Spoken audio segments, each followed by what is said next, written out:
Hi, just a real quick video on arguments. Okay. First of all, we have to clarify what we mean by argument. Some people will call a debate an argument because you are basically debating an issue from two different perspectives. However, I think most of us consider an argument when emotions come into play. So for purposes of this video, we're going to refer to arguments as when you got two people that have elevated emotions, that feel very passionate about their point of view, and are basically trying to convince or control the other person to look at their point of view and agree with them.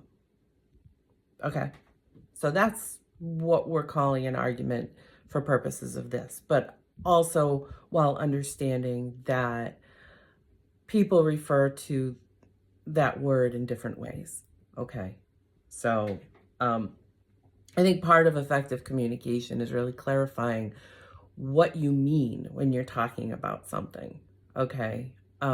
Because otherwise people are going to look at it from their perspective, but hear your words and think you are referring to something different and think you're, for lack of a better term, crazy, right?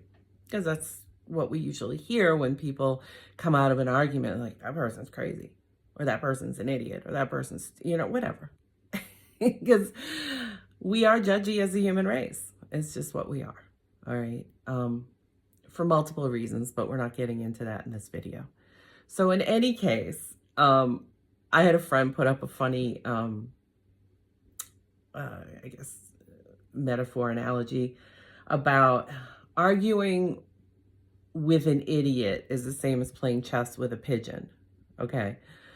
Where they're gonna just knock over the board, crap all over the board, lose feathers and fly away and scream that they won or whatever. Well, I wanted to come on here because I did respond to them in a funny way. But another perspective or way to look at that is anyone that gets to the point where they're angry enough to argue or feel that they're so right, that they have all the facts, they're omniscient, they're God, right? That we have to control how someone else thinks, that you are the only one that could possibly have the right answer. And therefore, anyone that would argue that with you, a lot of it is perspective, has got to be stupid, because how do they not see all the facts? Okay. And we all fall into this, especially in this day and age with politics and everything else. I mean, let's call it a spade. Spade is a spade, right? So in any case, I would postulate that anyone, and myself included, because I know historically anyway, I can get emotional. I think I've healed a lot of that at this stage in my life.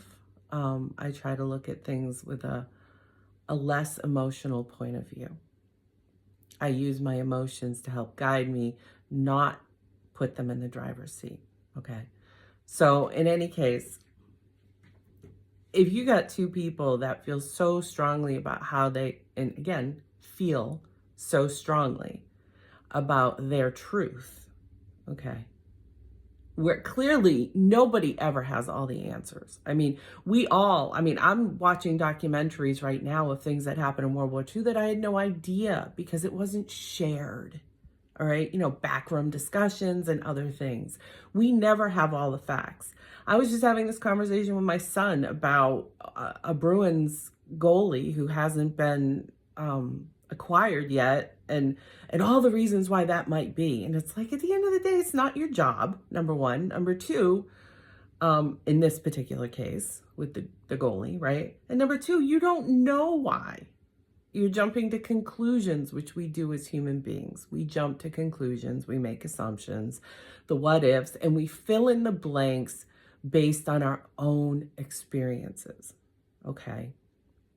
And whatever knowledge that has come across our path and how we have integrated that knowledge does not, by any means, make everything true, okay? If I have someone that lies to me day in and day out and I believe them, and someone else looks at it from a different perspective, like, well, maybe that person I don't know. If you think you're like in a relationship, right? Well, maybe that person's cheating on you. Oh, no, that person wouldn't do that to me because maybe I never took off my rose-colored glasses. What is right at the end of the day? Or telling someone that has toxic habits that they're not ready to let go of and judge them to the point where they're just in a place where they're not going to make the change. It's like what you always hear. You can't help someone who isn't willing to help themselves. And sometimes giving them information that they're not ready to hear is more dangerous than just letting them go through their process and let go of your grasp of control. Release your grip, okay? It's not easy.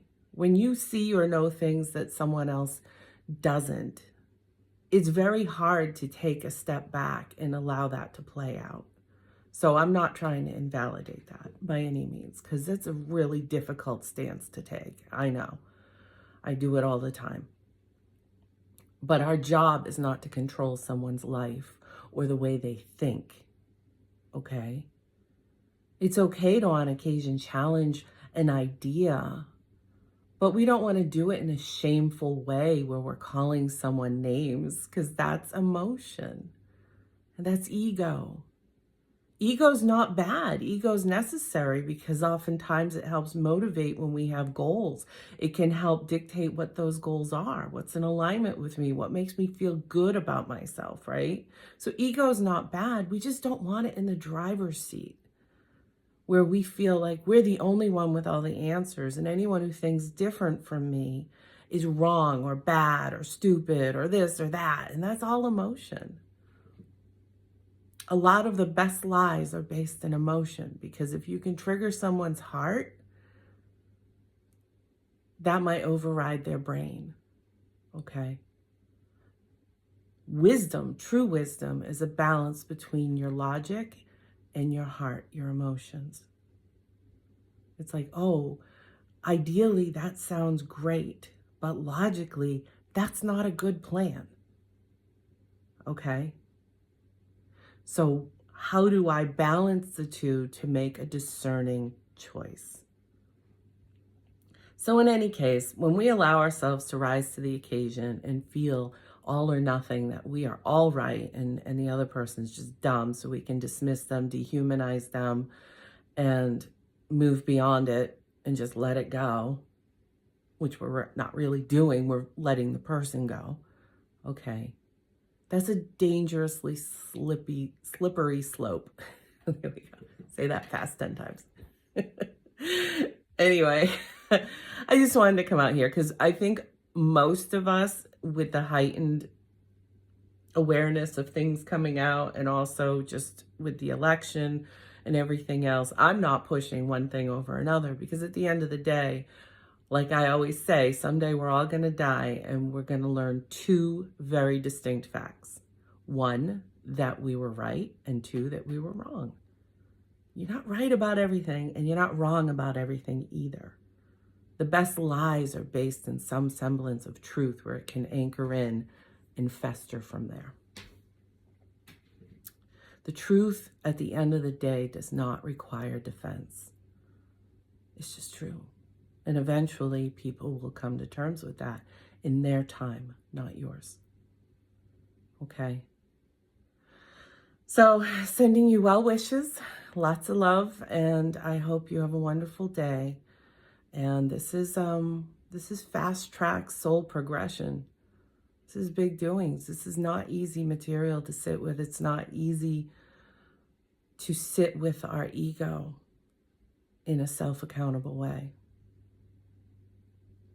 So I'm sending you all light, and do it in your pace, with your faith, with your higher self, in a way that you can grow through it without shaming, without hurting yourself more or hurting others.